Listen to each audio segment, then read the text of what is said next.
কত অভিযোগ এসছে, আমার বিরুদ্ধে কত গালাগালি উন্নন্দ হয়েছে।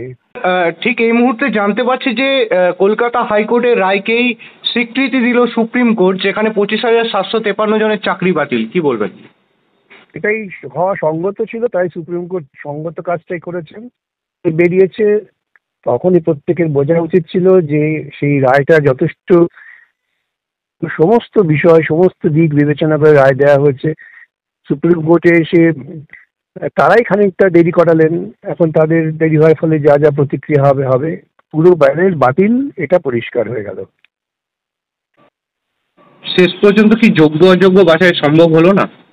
হলো না তো, কি করে বাঁচবেন? অদ্ভুত অদ্ভুত কতগুলো কথা মানুষের, বাঁচবেনটা কি করে, কে যোগ্য অযোগ্য? যে যন্ত্র দিয়ে বেরিয়েছে এই যন্ত্রটাই যদি পচা হয়, সেখান থেকে বেরোলে পরে কোন মালটা পচা কোন মালটা ভালো, বাঁচবেন কি করে?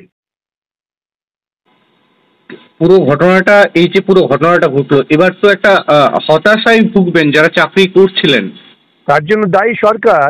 তাদের হতাশ না হয়ে তাদের পূর্ণ উদ্যমে এই সরকারের কুকর্মের বিরুদ্ধে রুখে দাঁড়ানো উচিত। কবে থেকে এই কথাগুলো বলছি আমরা, যে দুর্নীতির সঙ্গে কখনো কোনোভাবেই আপোষ করতে নেই।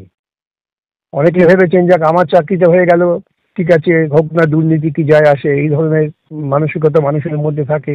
তাই দুর্ভাগ্যজনকভাবে আজকে বহু পরিবার ক্ষতিগ্রস্ত হলেন, বহু সৎ ছেলে মেয়ে ক্ষতিগ্রস্ত হলেন।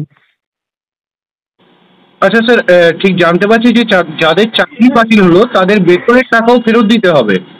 দিতে হবে তো, সেটা তো কলকাতা হাইকোর্টের রায় ছিল।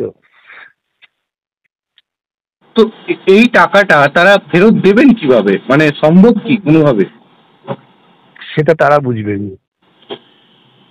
আচ্ছা, আর শেষ প্রশ্ন আমার, যে যারা অন্য সরকারি দপ্তর থেকে এখানে এসেছিলেন তাদের যে পুরনো জায়গা, একটা সুযোগ দেওয়া হয়েছে যে তারা তাদের সেই পুরনো দপ্তরে দরখাস্ত করলে পরে যদি দপ্তর বিবেচনা করে তবে তাদের নিতে পারে। আপনারা কি খুশি?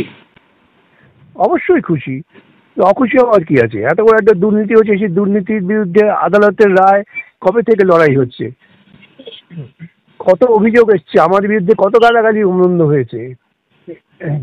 সুতরাং আজকে সত্যটা প্রকাশ হয়ে গেছে।